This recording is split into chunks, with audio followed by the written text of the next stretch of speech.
to a brand new episode of Sequel Rights, the podcast where we take a look at the franchises that make you go, they made how many of those? And we give each and every sequel a fair trial. My name is Justin Camps, and I'm here with... Elizabeth Helly. And... Tyler Hymanson. And... Today we have a very special guest. You might have heard of him. He's the author of The Pixar Theory, and he's also a co-host of Cinemaholics podcast. It's Jon Negroni. Hey, what's happening, everybody? Excited to talk about toasters. There's a first for everything, I guess. Yes. Can I interest you in a brand new toaster today, John?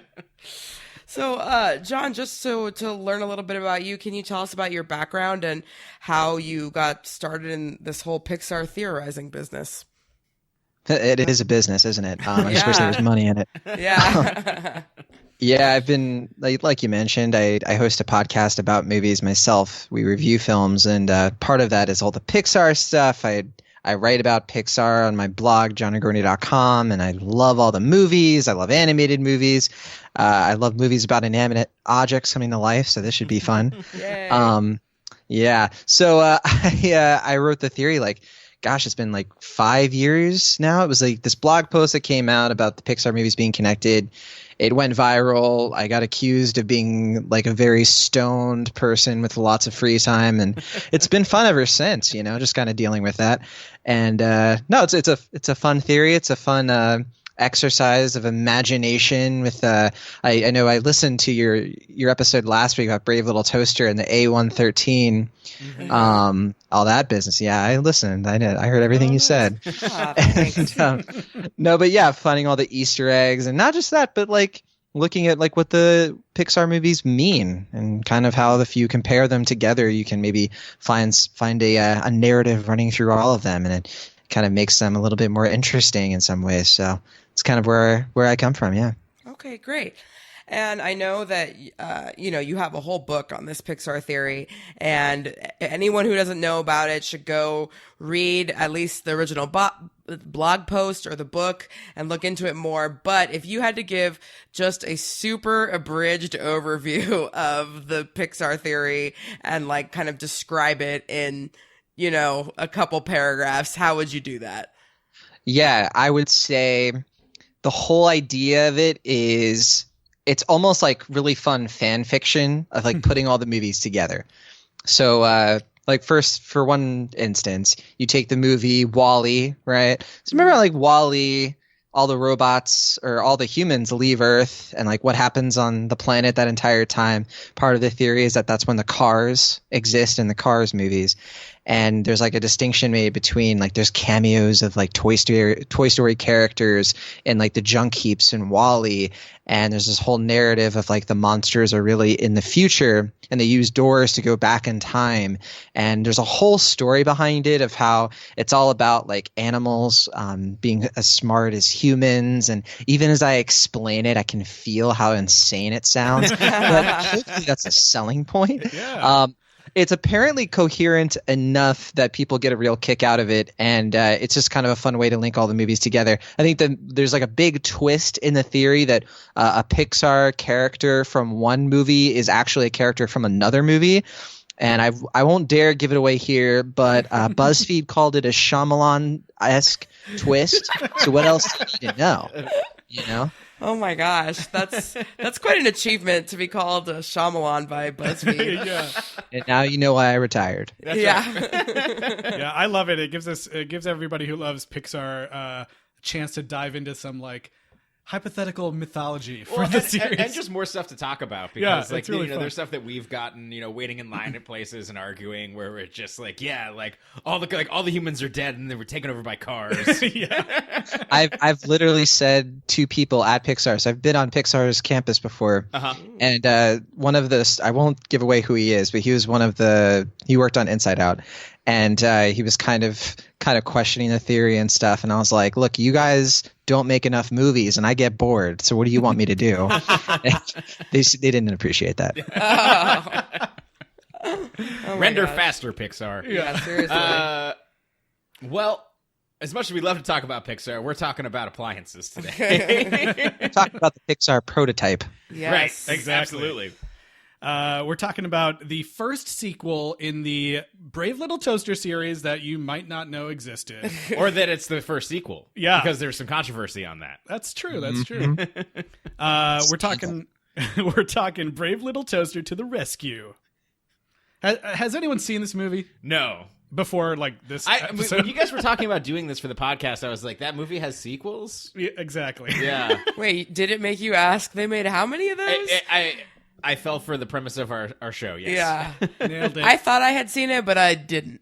Yeah, I have not. Yeah, that's right. You were like, I have images in my head of the... It may be the third one that I've seen. I have no idea anymore at this point, but I may have just made up fake memories in my mind about toasters and blankies. It was your own fanfic about toaster. It really and was, blankie. yeah. So I did not know the plot of this movie Robbing either, several actually. banks. John, had you ever seen this movie, or what was your relationship with the series in general? Well, I only knew about the Mars sequel. That Okay. one I knew because I mean, how could you forget that there's a movie about a toaster that goes to fucking Mars? But I remember watching the 1987 film like once or twice. I didn't really grow up with it like a lot of you. I didn't have it, like I didn't have the Disney Premium channel, and you can't even get this thing on iTunes. So I don't. Yeah. But To the Rescue, no, I never saw that one either. Okay. Perfect. Well, if anyone out there is interested in hearing what it looks like, I know that's a great sentence. Here's the trailer. Disney presents the final chapter of the daring Brave Little Toaster. The Brave Little Toaster to the rescue. Toaster, his household pals, and their owner Rob We're his oldest and dearest friends. are on an incredible adventure to save their animal friends with the help of a supercomputer. Do something! I'll give it my best shot. But now, their adventure has turned into a race to the rescue. A heroic rescue effort leads to happy ending for all concerned. Bring home this all-new animated movie featuring 5 original songs. What a day to remember.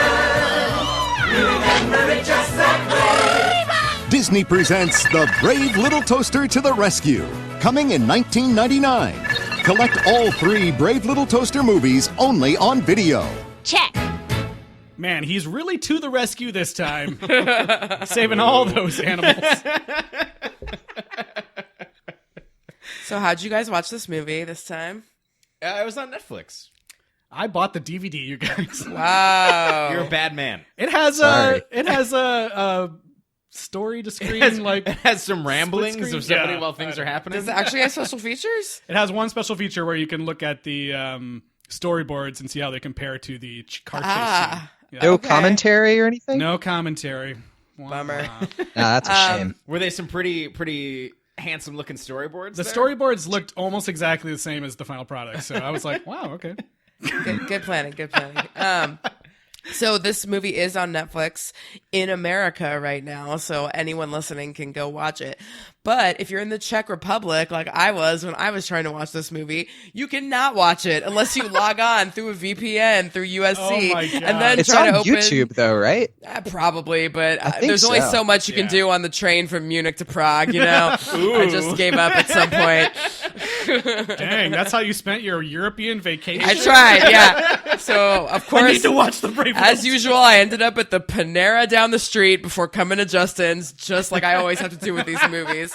So Awesome, anyway, awesome. but yes, I we too all watched this right before we did this. So Okay, Excellent. good, fresh in your mind. Yeah, that's perfect. You'd think I'm forgetting it as we go, so we gotta speed this up. What's up? That's right. So the movie starts out in what I originally thought was like straight left off from the original film. Right. They're driving down the car, listening to another classic oldies. But it Re-record. So if the master is now in veterinary school, which means that he's gone through at least 6 years of college? Yeah, there's definitely like a time cut. You think Right. it's right after the last movie, but apparently he's like about to graduate college already. Yeah. Or grad school, Or grad school. Yeah, or whatever. medical yeah. school. They don't really veterinary specify. medical school, but No. they did say he was graduating a year early. Like he's a bit of a veterinary wonderkind, I guess. Yeah. Huh.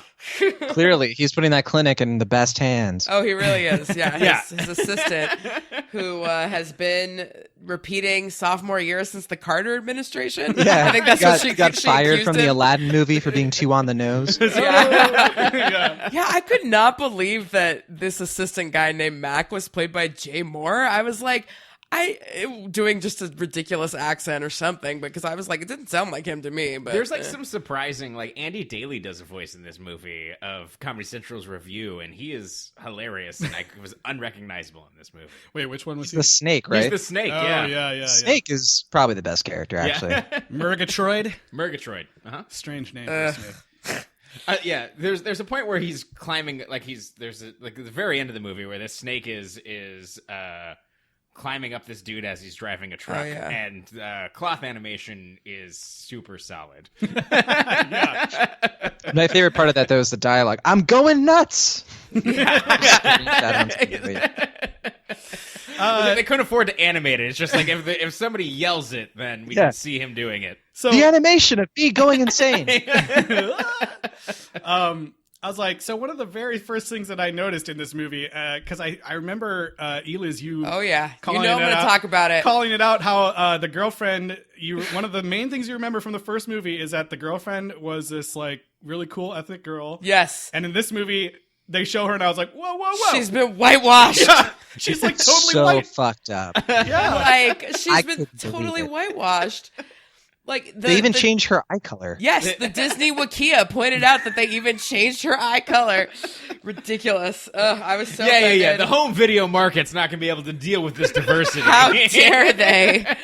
No, I mean, so the voice actress, both of them, the one from the first movie, and then Jessica Tuck takes over for the next two, which I love her because she got her start on One Life to Live, of course. But like, they're both white, yeah. And so, still though, they didn't have to like draw the character like several ethnicities lighter than she originally was.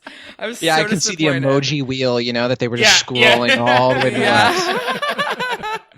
It was disappointing. I mean, so she still has some of her weird, quirky personality, but at the same time, she does kind of become that trope of like supportive girlfriend in a lot of ways. Like she gets mad at him, but then she immediately forgives him for no reason. Especially when he just breaks her fucking window for no reason. Got some explaining to do? What was that about? Oh, yeah. They're like, in case you forgot, she's Hispanic. She's going to reference Ricky Ricardo right now. That was really because good. this movie has hot, up-to-date references of Jimmy God. Carter and Ricky Ricardo. Yeah. Yes. No, but, like even dated for 97. Yeah. Mm-hmm. Yeah. We also get to learn that the master has a full name in this one. Ugh. Rob McGroarty. Right? Yep, that's about right. Did we ever see his name in the phone book in the first one? I don't believe we did, and I think that he's named after the production manager of this movie. Cool. So I don't know. That's weird. I tried to find out, of course, what Mark McGroarty, the production manager, did after this, but he mysteriously disappeared on IMDb after 1997. So I was kind of like, did he die? Did they name him after him? Like, I don't know what happened here. And then he was smushed. So who knows? So I went through a crisis looking like through this, like doing some research for this movie, because I noticed that Robert Ramirez directed this and the Mars one. Mm-hmm. And I'm so frustrated because if this guy who directed the Brave Little Toaster sequels couldn't get a Wikipedia page, what hope does that give the rest of us? I know. It's pretty messed up. We've had a couple writers on some of the sequels that don't have pages either. And Yeah, absolutely. God. I guess they're just ghosts. They don't exist. That's right. So this movie, they're like, okay, we had one whole movie talking appliances. People are probably bored of talking appliances. Let's make it all about talking animals. Yeah, you know what people love? Talking animals. Yeah. Let's introduce all the characters real quick. There was a part of me that was like, really hoping that the entire production team of this went on to make Beverly Hills Chihuahua. Oh, God. That would be amazing. It was just like, we patented the idea, now we're moving forward. We're in development phase. So yeah, we've got a bunch of talking animals that are mostly ripoffs of animals from other Disney movies, like Maisie the cat, who is Alfred Woodard, but really just Duchess from the Aristocats. I was gonna say, looks exactly like She her. looks exactly like her. Like, they didn't even try. bow and everything, And then the Mexican dog, Alberto, looks exactly like Tito. Oliver's Is it Company. Tito? Yeah, Oliver, the Oliver show, and Company, yeah. yeah. The snake is obviously the snake from Jungle Book, whatever the name. Yeah. And then I don't know who the old wizened monkey is, but he reminded me of somebody. I don't know. Yeah, Actually, he kind of reminded me of Lotso, but that like just in personality. But anyway, What? except he didn't Did become. I miss a deleted no, scene? no. He didn't become evil, but just kind of the like I've been around and and okay. you're all being nice to me because I'm so old and damaged or whatever. The wise veteran character. But the Mexican dog was played by Danny Nucci, who's Fabrizio from Titanic. You're not gonna see your mom for a long time. Like I don't know, I just love Titanic. Tyler's never seen it. Still haven't seen it. Oh yeah, I forgot Yep. about that. I gave it away. Yeah. Fabrizio goes on the Titanic. Oh, Fabrizio's in that movie? Yeah. So, And he's not eclipsed by Billy Zane? That's incredible. No, everyone's eclipsed by Billy Zane. Duh. Okay, We- sorry. we Back get- to the toasters. so we get introduced to all these animal characters, and we have Ratso, who I was like, he's like the voice of the audience in this, where he's like, Oh, I wrote that all- down in my notes. Yeah, all It you says guys do everything is I'm go. thinking. Yeah, exactly. He's like, all you do is go on and on about the master. Oh boy, whoop-de-doo. And then they're like, oh yeah, well, why don't we sing a whole song about the master right now? The songs in this movie, you thought the songs in the last movie were bad? Well, prepare for a whole new I level. thought the songs in the last movie were kind of okay. Yeah, I know, yeah. so did I. But I thought agree you with the didn't like Junkyard them, song Justin. being kind of okay Yeah. in the last Yeah. movie. Yeah. I like the Junkyard one and the B movie one. I didn't like the first song. Oh man, I've had the songs- City of Light stuck in my head. The for songs in ages. this movie go over the top into like insane ridiculousness for me. But that's why I like them. I don't exactly. know what you guys are talking I was about. like, I had more fun with these songs because I was like, what Yeah. the fuck is Oh, this? They're like I went to, off Broadway. I saw the Evil Dead musical, and like the songs in this remind me of that. Where it's just like if you and I sat down, like, hey, let's open up a 6-pack and let's write a musical tonight. That's how these songs come about. You know, one of the things I love about this movie is it's already only an hour and 15 minutes. Yeah. Yet, you listen to this song, it does all of the exposition that they did clumsily right before. Right. Like, man, here's Maisie, the cat who blah, blah, blah, blah, blah, dry exposition. It's like you could have just done it in the song. But, Right. like, you just feel they were trying to stretch this thing as far as it could. Yeah, it's a long hour and 14 minutes because it is redundant. And I love this song. I think it's called "What a Day to Remember," and all the animals are like singing about like it's like "What a Day to Remember." Yeah, it kind of has the structure of like a camp song where you Yeah. sing like a thing and then everybody comes in on the same exact verse. And And I love I laughed so hard that so like each animal gets their little story like. And it all ends with them saying, "The master comes scooping me up and I'm safe and warm," or whatever. And like, it goes through each animal and then it gets to the ape and he's like, "I'd love to have my own verse, but I can't remember shit." And then it goes right back into the chorus. Again, 6-pack musical tonight. Did I miss something with this ape too? Because I feel like his whole thing gets set up and then nothing happens later. Like there are like 4 things that happen in the first 20 minutes and never get addressed again. Yeah, like he's- why did the appliances never go to the dorm room? Like that was never resolved. yeah, and of all things, why did he take the lamp to his dorm room but not the blanket? Like Why this does he bothered need- why me does he so need- Why does much. he need a fucking You toaster sleep, at bro. the clinic? Yeah, why does he need his toaster at the clinic but his lamp in his room? Well, this monkey gets so much exposition, and then the one thing that comes out of left field is that he knows how to use a goddamn computer. Not even hack into the internet. I could buy that. I mean, he Monkey said, see, monkey do. He says it right Oh, there. God, I hated it when he said that. And then Ratso, to your point, is like, I knew he was going to say that. God. Also, yeah, that song too ends really awkwardly. It's like they hold up to the camera a photo of the master, and like the dog licks it, and then like there's a weird like extended pause before it fades to black into the next thing. So he licks it, and then it's just like Yeah, Okay, they really next want scene. you to sit with that moment, you know? Yeah. Really it's like that was a little too much time there. Yeah. drink in the implications. Oh, man. Okay, so the master is writing the last paragraph of his thesis, which he has never saved. Freaking idiots don't backed save. up. Which we like, and he loses it, and we get a crazy rant from computers about how it's not their fault that he really should have saved. This is like such like hashtag 90s problems. Like if kids are watching this on Netflix today, they're probably like, what the hell? Why didn't it just autosave? You know, like I'm concerned. Like, they really could have padded out the runtime of this movie if they showed him ripping off the dot matrix sides of all the pages that he had to print. Because of his 162 pages, like, it really just came off on a spool that he would have to. Oh my God! And you know, he lost all that clip art that he put in there of adorable puppies. You know. Yeah, I love the end of the scene too. Lampy's like arguing with the computers, and then he gets to do his own very Jim Halpert impersonation, where the computers are like, "We're not programmed for guilt," and then Lampy like looks at the camera like, "Really?" Mean mugging. He stares right at the. I was like, "He's looking at me." What? I just can't believe that Lampy walks the like half a mile or whatever it is every day to get back from the clinic to the. He to the runs dorm room. faster than a car, And no one notices him. Yeah, and no external battery or anything. The whole movie, previous movie, is negated. Yeah, no. Well, their relationship with power is incredibly strange. Yeah. Like they could really have consulted with an electric engineer on these movies, but Especially this movie. yeah, but at some point they need batteries. Other times they don't need batteries. And It definitely got worse. At least last time they had the the pretense. last sequence in terms of like the Skynet shit that's happening. Well, isn't it like literally like toward the end? Yeah, the supercomputer is like, oh, I just have to like really think, and then I'm gonna fart you some power. Yeah, he's like arcing electricity off of power lines. Everything goes miles in and away. out of his ass. Yeah. Oh my god. Oh god. And he It's like the writers. True. So true. So we get this song about the internet Oh my that is god. so like. It's where the film peaks. Just say it. Yeah, this is my favorite thing. It's like so ridiculous in how dated it is, but the fact that it's dated is sad because the reason it's so dated is because it's actually hopeful that the internet could be good. You won't be lonely anymore. Yeah, the internet makes sure that no one gets I left thought I was gonna behind get through or this movie without forgotten. crying. Yeah. I am gonna meet my true love in a chat room.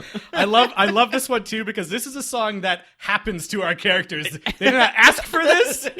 Like they're like It's sprung on them. they're staring in shock at a monkey using a computer, and then they turn around and a bunch of computers with booze, kick open the door. Cowputers. Were they printers at least? I don't know what they were. I have no idea. I have no idea looked what like they they were, had but discs. they had like they had a CD-ROM and a floppy disk as tits in the front.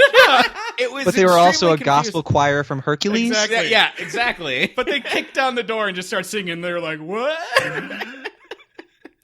And I love this. I wrote down this one lyric where they're like the keyboard's connected to the hardware's connected to the software, and everyone's connected to the all these chords are going up in the sky. I was just like, I mean, I watched the movie by myself and I was cracking up. It's insane. By the way, since you mentioned Hercules, one of the computers, Patty Edwards, was one of the muses in Hercules, and more importantly, she was Flotsam and Jetsam in The Little Mermaid. Oh. I'm glad you said more importantly. Yes. I do appreciate that one lyric where it's like, the internet can make you smarter, but you need to be kinder. And I was Yeah. like, yeah, all right. That's right. That's Yeah. It's like prophetic. the movie paused and was like, "We're looking at you, Reddit." You know, I was like, who didn't watch this movie is Biz Stone. Twitter reference that's probably dated. Like, oh my I'm god! gonna be quiet now. oh god. I think honestly, I stopped paying attention to this movie when all of the like chords like came together to form a literal web. Yeah. There, I was like, "There's no way the movie can top this." Yeah. Why even? And Blanky gets like sucked into a fax machine, and he gets like printed out, Right. like he's dancing. There's no mice trying to kill him, which makes this subpar movie. It is weird. I feel like it's after this song where Blanky gets like is gonna help the monkey fall asleep, and then like he's positioned on the monkey in such a way where he looks like he's suffocating. That was really awkward. I was Yeah. like, I don't think I would want to sleep with a sentient blanket wrapped around me. There's No just with Say the that now. addition of the animals, like in a serious way though. Like we don't get any of the character relationships between the appliances that were built in the first movie. Like Radio and Lampy are never together, so they can't really have their bickery thing that they used to have. And Blanky and Toaster don't really support each other because they're so concerned about the damn monkey and the rat and whoever else. But we do get that all objects of affection in your life can die. That's true. That's really the point. Not that just they're trying- die, but commit suicide. Suicide. Indeed. They can choose to end the utility to you. Yeah. I don't even think the toaster is even in this movie that much. Oh, it was so sad. I paid attention. There is no point where this toaster is brave. Or goes to the rescue. I think he has like one He's a speech. fan of the baseball team, the Braves. is what He delegates the rescue. yeah. Oh man. So we get this scene where like all of a sudden this computer is getting a virus and it's freaking the fuck out. Right. And it's like trying not to show everybody what is on the computer. Right. Because they don't have access. And we learned that Mac has scheduled an animal deportation to the Tartarus Which labs. Apparently, there is a lab that is paying for random animals. To That torture we them. never see Straight that is cash. never tied back again to Sebastian. It's dropped I completely. thought, yeah, he has a line earlier in the movie, like, where he says, like, "Oh, don't worry, your guys will never see that place." And I was like, "We're going there later," and we never do. Yeah, you're No. right. By You're the right. way, we didn't mention about Mac's super gross, like toxic masculinity of like, what you doing with that nerd? She should be with me instead. And he like tries to hit on her, and I was like, oh god, this is disgusting. But even like, his fantasy version of her is like doesn't like him. Yeah. well, yeah, you know that's how he likes it. Like, He He pumped in and his she's like, own "Ew." fantasy. yeah, I You did know that's how he appreciate the likes it. bout of self-awareness where he like says his super evil plan, which by the way, nobody is able to like overhear him for some reason because he's saying it like right in front of a bunch of characters. Right. Regardless, when he just like, I'm so bad. Oh yeah, I was like, all right, I'm with this movie. really Do whatever funny. you want from here on out. I'm so bad. I hope he sings a song about how bad he is because I didn't quite get it from him saying it aloud. There's so many like lines that you could pick out of this movie that you're just like, did they mean to say that? Like there's a line I wrote down too when everyone is freaking out in the lab about how they're gonna be shipped off to some place and they're like, but I like it here, and then Ratso says, pipe down, any hole is like any other hole. And I was like, whoa. Speaking of weirdly sexual, There's a point- lot of sexual stuff. There's so many. There's a point where there's a supercomputer that we're Yep. going to get into goes into this other computer. Yep. Oh, get And- into all right. And the yeah. computer is narrating basically what is a digital hand job. But he's basically saying, you write my it memory down? banks are being stroked by an expert. Something is happening inside me and I can't keep it in anymore. He starts with, "Woo, that feels sort of Yeah. good." Yeah. And if you're sitting there going like, oh, they must just be misunderstanding this. There is sexy saxophone playing during this entire time that he's saying that. So they're definitely going for like, he's getting fucked right now. You know that like these animators were like, you know how in all the Disney movies they put in like secret dicks and the word sex everywhere? We could do that too, right? Yeah. But then in a new way. We don't Nobody's have to gonna be watch subtle it. about it at all. And I like that the mouse is like, what's happening? As he's explaining everything. That was a point where I like had to stop the movie and message you guys like, oh my god. Oh this my movie- god. This computer fucks. So yeah, the supercomputer Wittgenstein, Wittgenstein. Brian Doyle Murphy Uh-huh. is there to be old and broken down and curmudgeonly, and he needs a tube, a certain like discontinued tube to survive. His song is the worst song. It's really bad. I was like, what is this song even about? I get that like half of the song is like about the weird virus monsters, like talking about how great it is going to be to kill him. And then the other half is like how he's like going out into the unknown or something. It was very It's like strange. a weird reprise of the internet song, but like more melancholy. I don't. Yeah, it's kind of terrifying because they do the chop and munch thing and they speed Yeah. it up and right. they're like trying to be kind of dark like the first movie was, but it's just kind of off-putting. It was very weird. Yeah, it's Also- just like a big giant card computer that you kind of don't care about because you met him 2 seconds before. And none of the main characters in this movie really sing. They all kind of talk sing. Yeah. And then this chorus comes in and goes like, ah, but like the rest of it's all just talking. Wait. There's main characters in this Well, movie? principals, named characters. This scene also when they meet Wittgenstein, Blanky gets his best line. Yes. Wittgenstein's talking about how like oh, everything I touch gets this virus. And then he's like, oh, but you have to be online. And Blake's like, am I online? And that was another moment of laughter from me. I liked it when Wittgenstein said, oh man, I'm gonna end up in the junkyard, and Blakey was like, oh no, you wouldn't like it in the junkyard. We've been there. They bring it up twice, so I'm thinking, are we going to the junkyard later? No. Either Let's that or reuse these backgrounds. they're clearly dealing with some major post-traumatic stress. Yeah. I really love the part where the radio said exactly what I was thinking, because like the supercomputer guy is talking, and the radio's like, I don't know what you're talking about. And I was like, yeah. Yeah. Right. Me too. None of it's making Makes sense. sense. So, yeah, the radio and the rat go to get the extra tube, and they come back, and then they start bickering over who's going to get the credit, and they break it, which previously was the relationship that Radio and Lampy had, I think, in the prior movie. But this time they're like, oh, just put the rat instead. The tube breaks, and then... Well, they make a big deal about how rare this tube is, and then they just go, like, several feet away to find the tube. Well, the real reason they say the name of the tube so many times is because of the initials and birthday of the writer, Willard F. Carroll. Right. So he just wanted everyone really, really to know his birthday. Yeah, that's And how old he is. Yeah, and so they break it and they fuck it up, and then the radio has to kill himself to... He has to pull a Gurgi. He stops talking and just like walks behind some boxes, and it's like It's just so messed up. He's just hanging out the side of the box is dead. yeah. There's like All a of a sudden, coil like- coming out. Yeah, it's like everyone's like, "What happened?" And you just see like the tube come rolling at them, and they're like, "Oh my god!" By the way, have we talked about how this radio is... Death of their friend. They just get over it like Yeah. that. Immediately.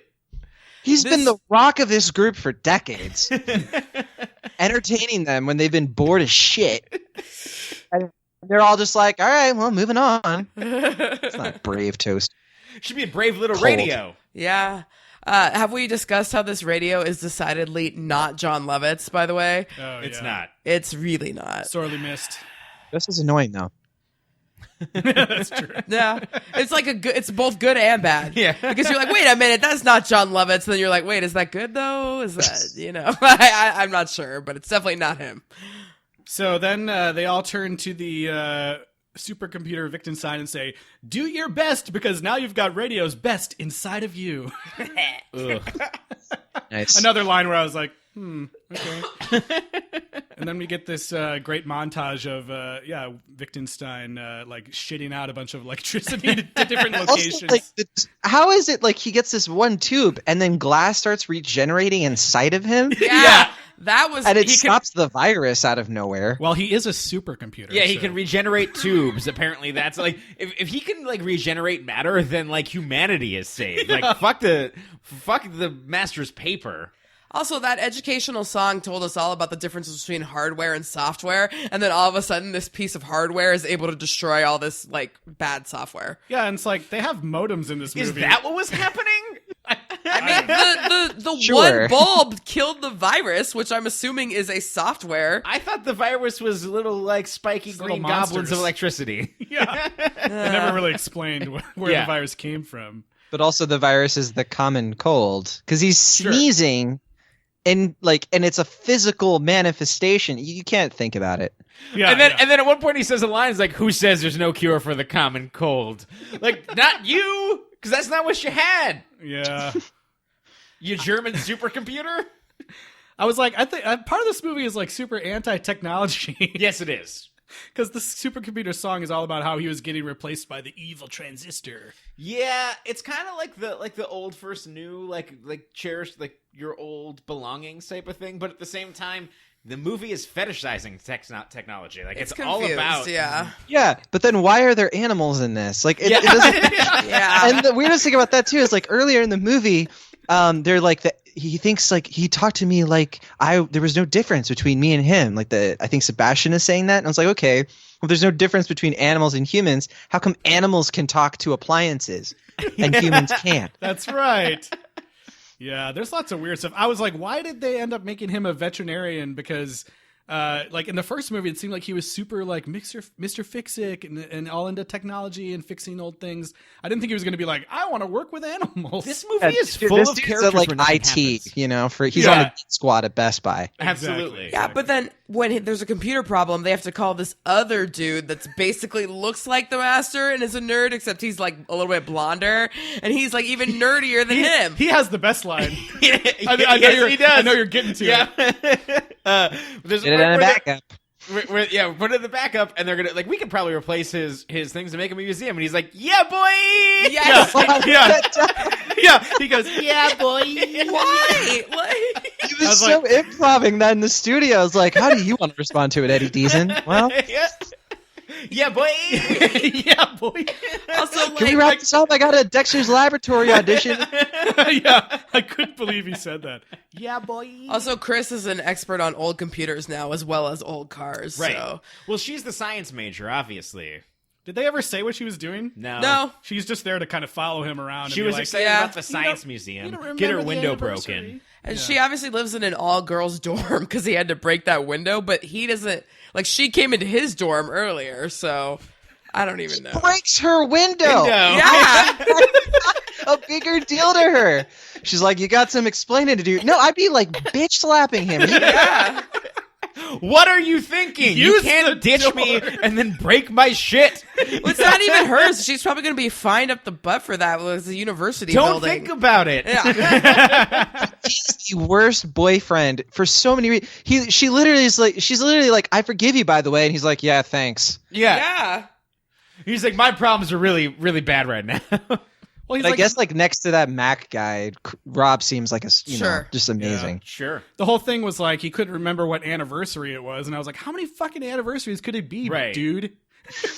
Well, it did end up being this really obscure one that like That's true, I guess. mind would actually get upset about. It's like, oh, the Right. first time we got ice cream at this very specific location, like what- yeah, that's true. So maybe she's crazy. I don't know. Yeah, I'm she sorry, goes from being Hallmark cool. didn't make a card for that. She goes back and forth from scene to scene from being like a cool girlfriend to being like a nag. And it's like, make a decision. No, he P- sucks stick with one consistently throughout stereotype. the movie. No, he does, but yeah. Yeah. I don't even know. Uh, Anyways, there's this whole Toy Story wannabe truck sequence. there's an epic car well, it chase. reminded me of Finding Dory. Actually, I was like, oh, did I Yeah, cut that off? Totally. You're right. I didn't think about that. it's true. I was thinking Toy Story because when they fly into the back of the truck at the end, I Sure, was yeah. like, but yes, Finding Dory for sure. So yeah, they're chasing them because they get a cart and the supercomputer's farting out electricity and then shooting because now they need the battery, which is wildly It's like a inconsistent. callback to the first Yeah, movie. They're and- like, let's and get then on it's- that same cart as They're last they're time. chasing a car at speed, like 60 miles an hour, and getting arcing electricity from the power lines as Kirby is dragging them, doing I guess because that's the only thing he can do because he can't do kitty litter. I And forgot about that. Yeah. That was gross. That was like a weird scene too, because he's like suffocating, and it's like this really claustrophobic moment. I was like, oh no. oh no. Also, we didn't talk about how he had like a nervous breakdown and attacked Mac, and then Mac just like put him in the closet. But if a vacuum Mac attacked doesn't you, question for a second Yeah. that a vacuum tried to kill him. He's like, huh, glad that's taken care of. Like, what? He says something like, stuff's getting all bonkers in here, or something like that. oh god, Totally nuts. But, okay, Um, so in this car chase scene, the toaster and everyone is seen by people multiple times. yeah. They even call out to the master as they drive by. Blanky's like, hi, master, and the master hears him. Yeah, he's like, what? So we have confirmation that the appliances can talk and be heard by humans. Sorry. Yeah, yeah. Messing up the words. yeah. Isn't that So they Like should that. have rights. Let's get legislation in front of the senators now. My You favorite sound thing like- of this is when the snake falls out of his cage, and they're like, "Are you okay?" And he's like, "I just don't like having my cage rattled." I just appreciate the work that went into that line. It didn't work like execution. It does. It's not funny, but like you really have to think to get that one. I think like the same thing happens when the monkey. I don't even remember what the fucking circumstance was, but he was like, "Luck and a blanket was with me." Yeah. It's when they like I did a crash the spit car. tank. Like I spit out my water when I was watching that. It's when they crash the car and like the Yeah, blanket like saves his life or whatever. dumb monkey. We get another death scene. The cat has died. They're like, everyone's fine. And then you see like Maisie's paw just hanging out from a pile of boxes. So traumatizing. It's not a Toaster movie unless at least 2 characters die and then come back to life. But then Thankfully, no one in this movie was like, they're killing me. Yeah. They drag clown. They drag her body out from underneath the boxes, and her face is like eyes closed, sad face, dead face. And then her kittens come up and start like licking her face, and then she just like opens her eyes and like has this insane smile, like I'm alive. What Lion King was gonna do halfway through. Yeah. I thought that looked real. It was a really funny image too. Yeah, and then all of a sudden, the supercomputer spits the thesis back into the printer, and the whole thesis, which was like what he said, 600 pages or something, prints out, and he goes to the printer. He's like, "My thesis, like, cool. Yay!" And then he throws all the pages into the air. I was like, "What the fuck are you doing?" Brat. I hate Rob so much in this movie. Yeah, they do everything for this guy, and what does he do? He throws the papers up into the. Yeah, he's a dick to his girlfriend the entire time because he's so sad about this paper and then just throws them around. Although it does make me think this movie has a weird thing about chores and messes because when the movie starts at the clinic and it is fucking trashed. Yeah. And they're like, oh yeah, we had a party from the Dobermans. And then they do a whole fucking song about how they're doing the chores and cleaning it. And they end the song by throwing a bunch of confetti in the air. That pissed me off too. Isn't that how you guys clean your rooms? Yeah, absolutely. Well, kind of, but not on purpose. Oh, Spick man. and span with a layer of confetti.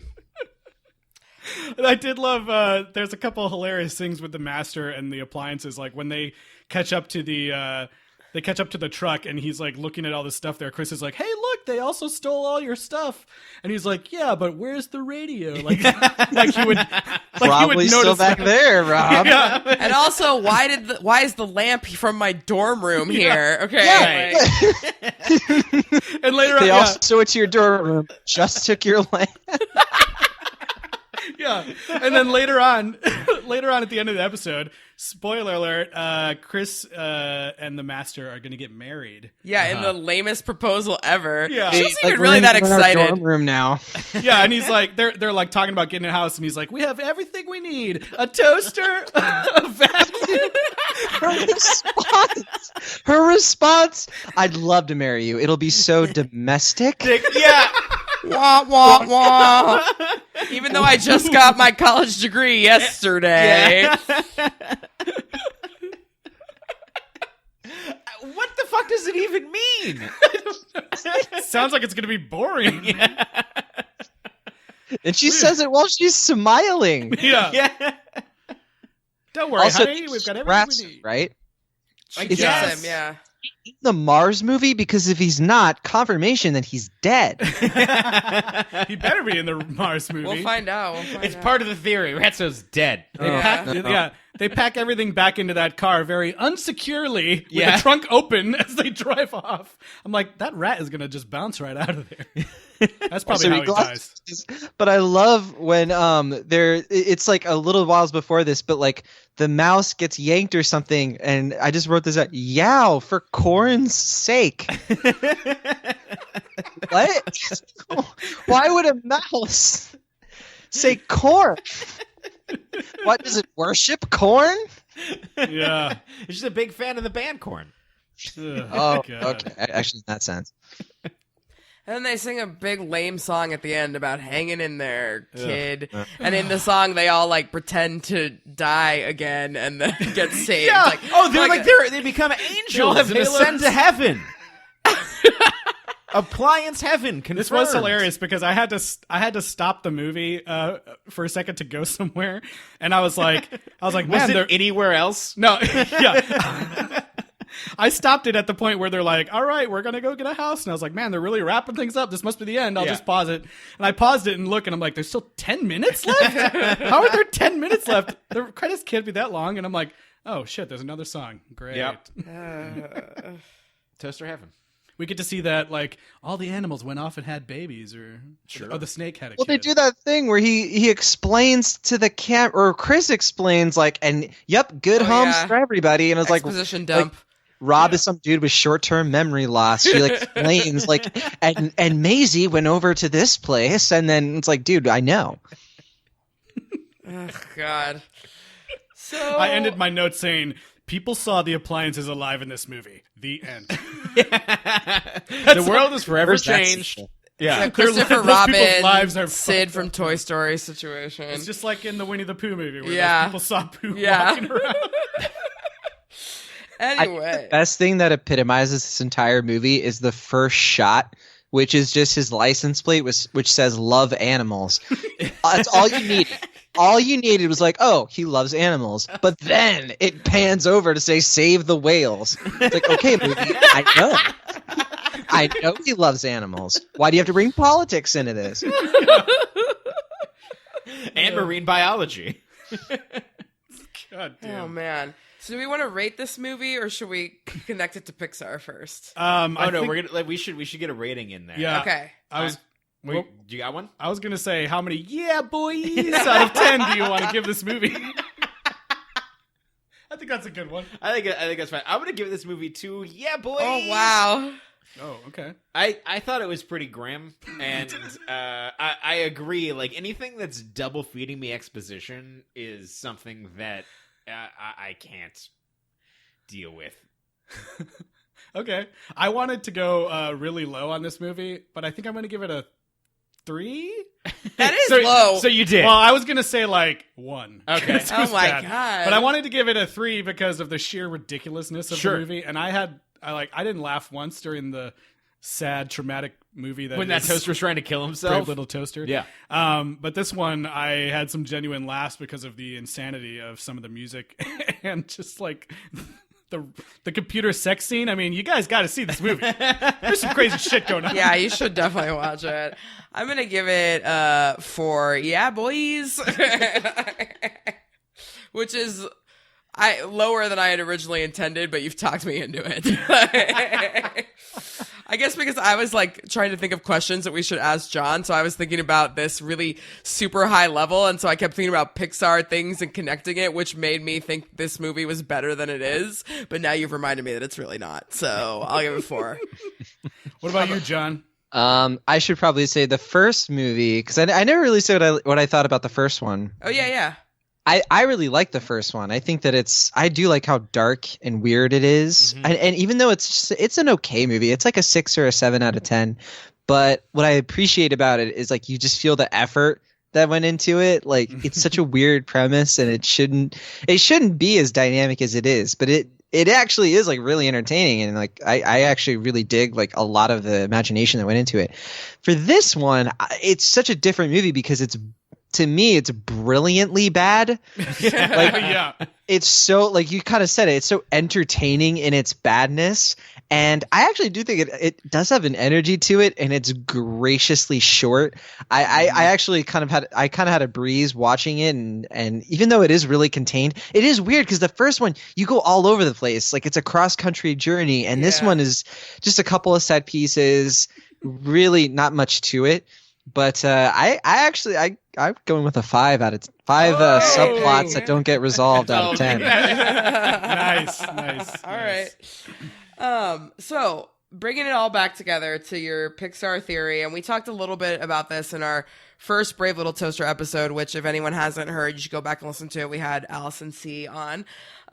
So in your Pixar theory, you talk about how several of the films include kind of inanimate objects that come to life, and how the emotions and the personalities of the owners are imbued onto the objects. Can you talk about that, and how does Brave Little Toaster fit into that, in your opinion? Well, you really don't get that impression of like the personalities being imbued on the like inanimate objects. You really don't get that in Brave Little Toaster because these characters are so specific in their like insecurities and abandonment issues, and maybe rightfully so.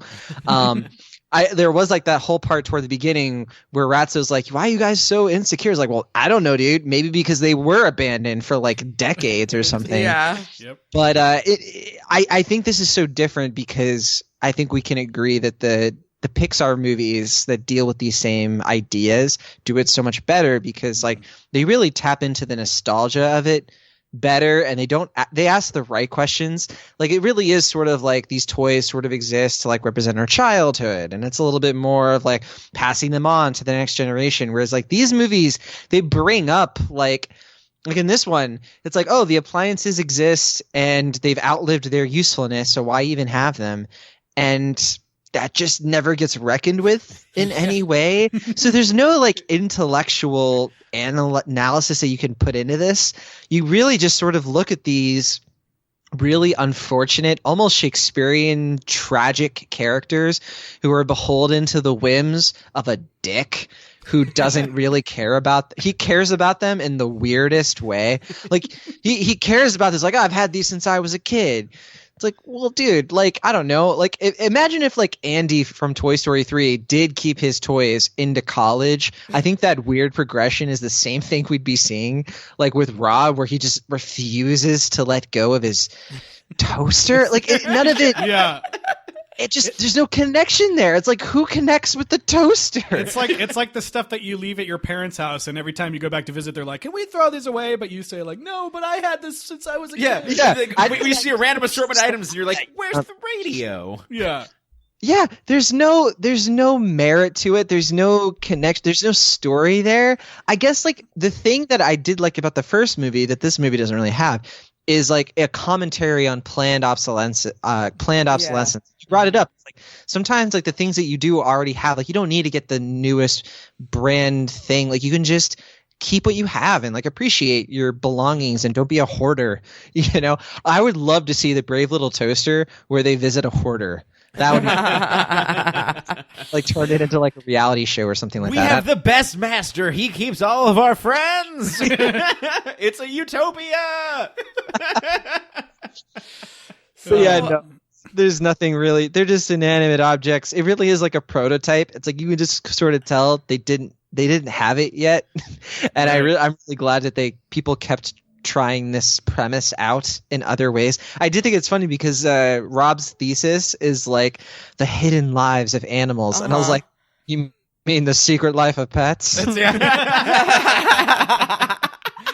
You make a really good point. Like what the movie does is it unearths these points that could lead to a deeper truth, like a little bit like the first one where it talks about planned obsolescence, but then it gets distracted by its own subplots and then just digs up something else where it's like, oh, like we unearthed that, like fine, cool, and then other thing, like what about isn't this cat sad?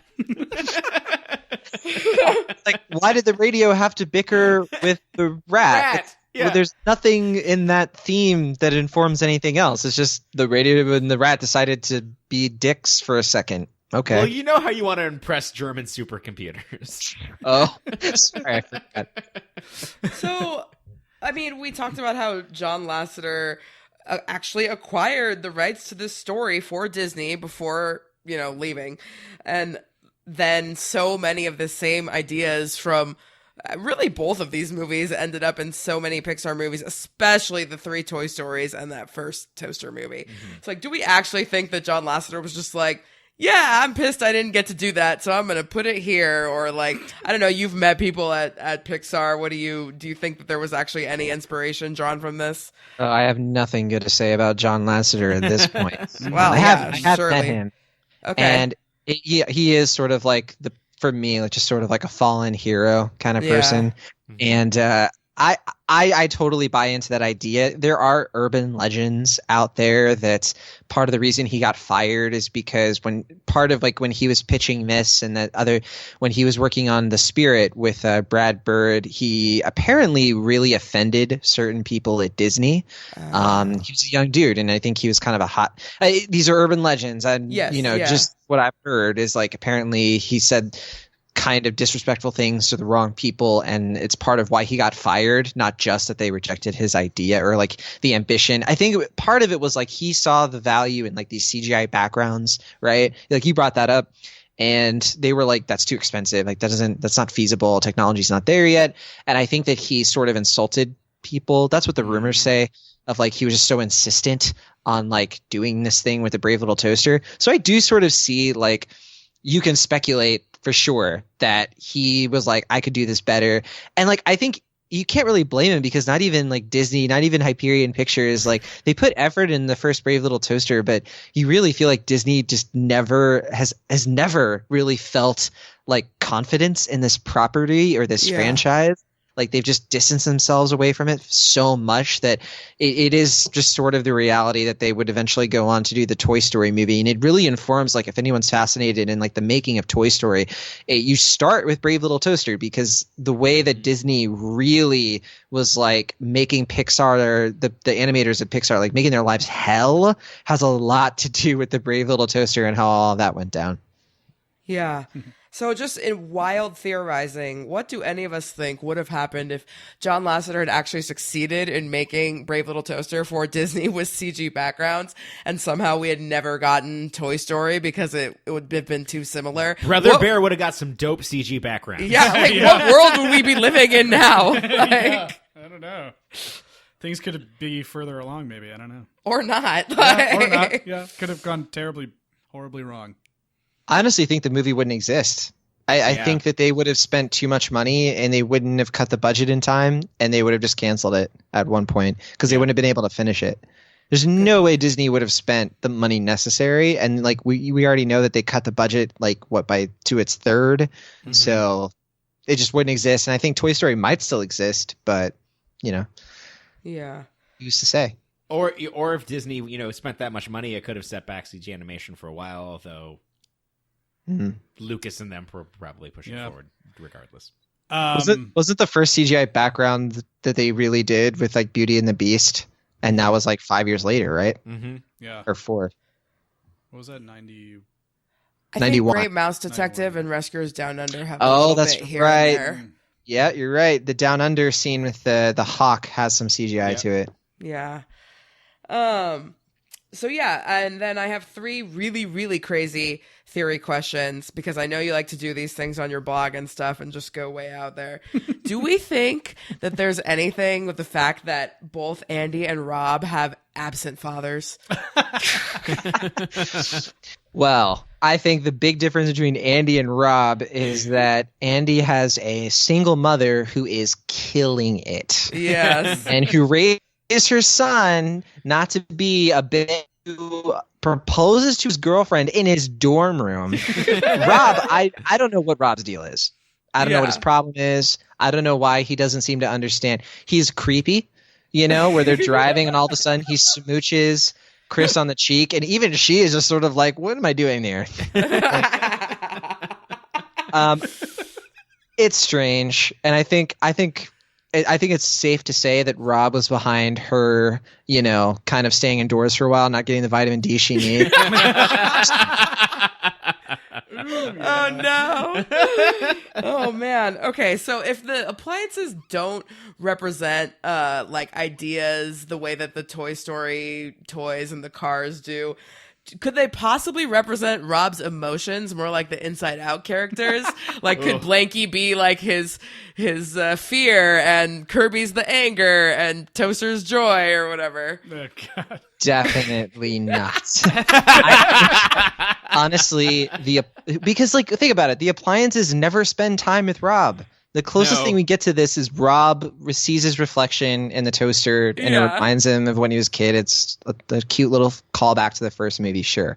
But really, the characters, and I do think the characters are interestingly drawn from the first film to be sort of, you guys touched on this, like the lamp is dim, and the curmudgeonly vacuum cleaner is upright, the toaster is warm and reflective, all of that, and the blanket is like a security blanket or whatever. All of that is fine. It's like it's the same sort of like shape and color language that we see in lots of animated films. It's why we subconsciously understand the characters in Up, like where that's pretty famously like the square shaped Carl and the round shaped Russell, and then in Inside Out, the emotions like Yeah. joy is a star and anger is a piece of charcoal, that kind of thing. It's the same concept in Brave Little Toaster. Like there is effort put into it to make these characters their own thing, but I just don't think you have to give them a little bit of slack, because I don't think they were. I do think like those Pixar movies are a bit ahead of their time, and this was like really the first bout of really like they were adapting a novel. Like they kind of were going off of Thomas Dish's ideas, and I don't think he had ideas that were that profound yet, even though I do think, as far as I know, the first Brave Little Toaster is a lot different from the novel. I've never read it, but I mean, apparently like they changed all kinds of stuff. Yeah. Not surprised. Okay, well, was there any other things that you want to say about this movie? Or Brave Little Toaster? I had one other quick question for you, John. Last week, you wrote an article for Relevant titled 3 Grown-Up Lessons We Can Learn from Kids' Movies. Somebody's been on my Twitter. I know. And so I'm not talking about the first Brave Little Toaster here, because we already talked about that movie. There's plenty of grown-up lessons we can learn from that. But I'm curious if you think that we can learn any grown-up lessons from Brave Little Toaster to the Rescue. Oh, gosh.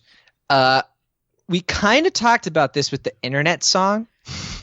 But I do think that there is some optimism of like, hey, you're using the internet wrong. And like there is a little bit of inspiration in there. And it's like, oh, you can know what she knows and she can know what you know. And like there is something to that. Like I know it was like bleakly optimistic and obviously didn't pan out that way.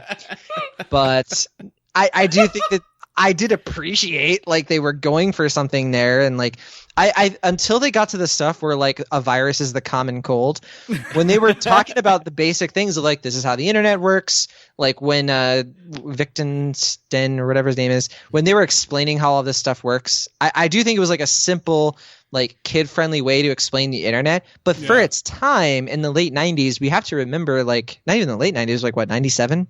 Like the internet was still pretty fresh.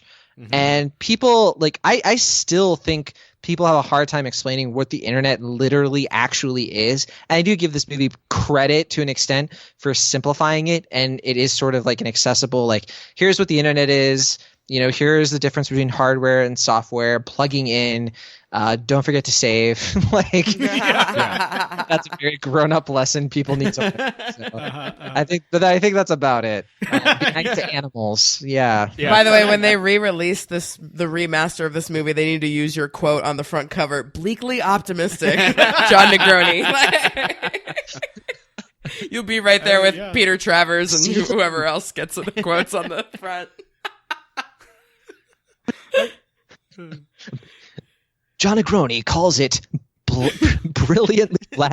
I can't even say it. Brilliantly bad. That's right. Well, this has been a good time at the movies. At the veterinary clinic. Yeah. Can you tell us about where people can follow you and whatever else is out there of yours that they can look up? Too much stuff. I never stop. JonNegroni.com. On Twitter, I'm at Jon Negroni. Just look up my name. No H in John. I've got a few books, as you mentioned. I've got the Pixar Theory book. I've got a book called Killer Joy that's a sci-fi fantasy and a sequel coming out next year. And I got a podcast as well, where we review the biggest and best films coming to theaters and streaming online. And that podcast is called Cinemaholics. And we have an episode out right now about the new show on Netflix, Maniac and Smallfoot. And I did an interview with Carrie Kirkpatrick, the director of Smallfoot, and we talked about all kinds of fun stuff, so you can check that out. It will not be a waste of your time like Brave Little Toaster Goes to the Rescue. Okay. Well, John, thank you so much for being with us today. It's been an absolute pleasure. Absolutely. Been really fun. Yeah, thanks for putting up with me. I mean, having me. Next week, we will be back talking about Brave Little Toaster Goes to Mars. Indeed. I mean, if you thought this one was crazy, I haven't seen the next one, but he goes to Mars, you guys. You got to come back because I don't even. Oh, God. I can't even figure out how Elon Musk is going to be involved in this one. Oh, my God. So yes, please listen for that next week. In the meantime, you can follow us on Facebook, Instagram, and Twitter at Sequel Rights, and email us your ideas because that's the last one for Brave Little Toaster. So we need ideas for new franchises to do afterwards. You can email us that or any other questions at sequelrights@gmail.com. And please rate and review us on iTunes or Overwatch or whatever, Overcast, wherever you listen to Overwatch. Or play some Overwatch, you know. While you're playing video games. Yeah, go. Think of us. Absolutely.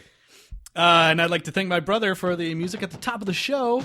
And John, thanks again, and we'll see everybody next week for The Brave Little Toaster Goes to Mars! Yeah, boy! As your fingers tap, tap, tap into the superhighway. Computers tap, tap, tap into each other. Your fingers tap, tap, tap into the superhighway. And suddenly we're meeting one another. We lead the way to the great unknown, never knowing what we'll find. We're searching, expecting, exploring, connecting, so no one has to feel left behind. 'Cause keyboard is connected to the hardware is connected to the software, and everyone's connected to the From the modem to the mouse. To the lab, to the house, From the input to the output. over